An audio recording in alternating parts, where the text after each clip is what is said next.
So students, we have two more questions from AMU 11th Entrance from chapter motion.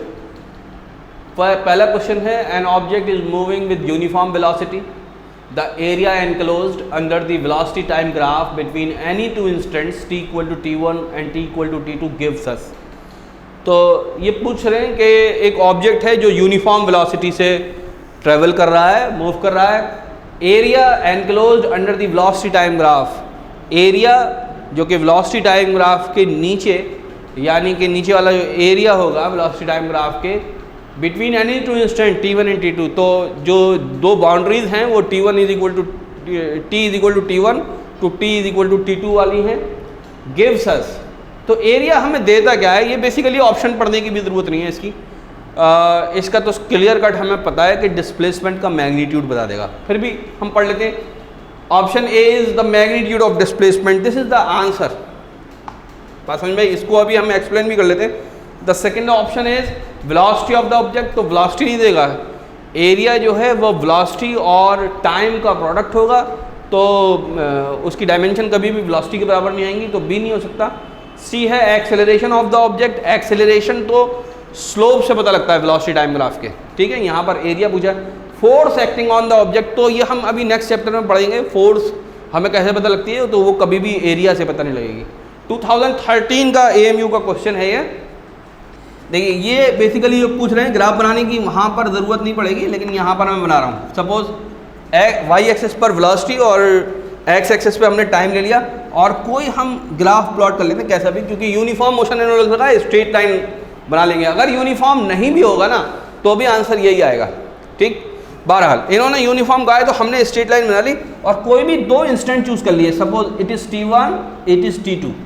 ठीक है, तो दो instant पर जो एरिया के, इन दोनों इंस्टेंट के अंडर में जो वो आएगा एरिया, वो ये वाला आएगा. बात समझ में आई? और ये एरिया हम वेलोसिटी और टाइम के प्रोडक्ट से ही निकाल सकते हैं, और वेलोसिटी और टाइम का प्रोडक्ट जो होता है वो डिस्प्लेसमेंट होता है. ठीक, यहाँ पर हम डायरेक्शन डिस्प्लेसमेंट का पता नहीं कर सकते. सिर्फ हम ये कह सकते हैं कि डिस्प्लेसमेंट पॉजिटिव है या लेफ्ट हैंड साइड में, या एक्स वाई एक्सिस के लेफ्ट हैंड साइड में पॉजिटिव एक्स एक्सिस की तरफ है, बस ये कह सकते हैं. बहरहाल हम जो है एग्जैक्ट डायरेक्शन डिस्प्लेसमेंट का नहीं पता लगा सकते, इसीलिए वर्ड जो यूज़ किया द मैग्नीट्यूड ऑफ डिस्प्लेसमेंट. तो A is correct answer. Okay, now move to the second question. Second question is figure shows distance time graph of 3 objects A, B and C. 3 object हैं जिनका distance time graph यहाँ पर show किया गया है. Study the graph and choose the correct answer. इस study करनी है इसकी, और फिर ये जो ऑप्शन दे रखे हैं इनको पढ़ के. ठीक, तो फिलहाल ऊपर से हमें कोई इन्फॉर्मेशन नहीं मिल रही, इन्फॉर्मेशन हमें ऑप्शन से ही मिलेगी. Option is A is travelling fastest, B is travelling fastest, C option is C is travelling fastest, D option is all are travelling with same speed. 2012 का AMU का 11th एंट्रेंस का question है. तो इसमें basically speed आपसे कही है, कौन तेज चल रहा है. शुरू के 3 ऑप्शन में तो तीनों को बारे में कहा है तेज चल रहा है, और बाद का जो चौथा ऑप्शन है उसमें ये कहा गया कि तीनों ऑब्जेक्ट जो हैं वो सेम स्पीड से चल रहे हैं.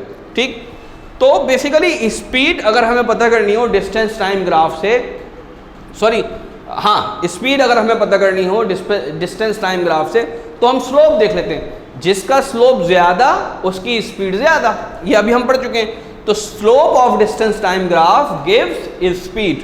तो यहाँ पर क्लियरली पता लग रहा है कि स्लोप किसका ज़्यादा. देखिए, B का स्लोप ज़्यादा है. ठीक, B का स्लोप ज़्यादा स्टीप है. अगर आपसे कहा जाए इन स्लोप्स पर आपको मोटरसाइकिल चढ़ानी है या साइकिल आपको जो है इस पर चढ़ानी है, तो आप किस पर ज़्यादा मुश्किल से चढ़ाएंगे? B पर चलाएं. B जो स्लोप है वो सबसे ज़्यादा है, और A स्लोप सबसे कम है, और C स्लोप इनके बीच में है. तो स्पीड ऑफ B जो है वो ज़्यादा है स्पीड ऑफ C से भी और स्पीड ऑफ A से भी. तो B इज़ ट्रेवलिंग फास्टेस्ट. तो option B is correct answer. इसको याद रखिएगा, slope of distance time graph gives speed, slope of velocity time graph gives acceleration. Okay, तो इसकी स्पीड पॉजिटिव है और B का स्लोप सबसे ज़्यादा, तो B की स्पीड भी ज़्यादा, तो B is travelling fastest. Fastest मतलब A और C से तेज चल रहा है. ओके, नोट कर लिए इसको.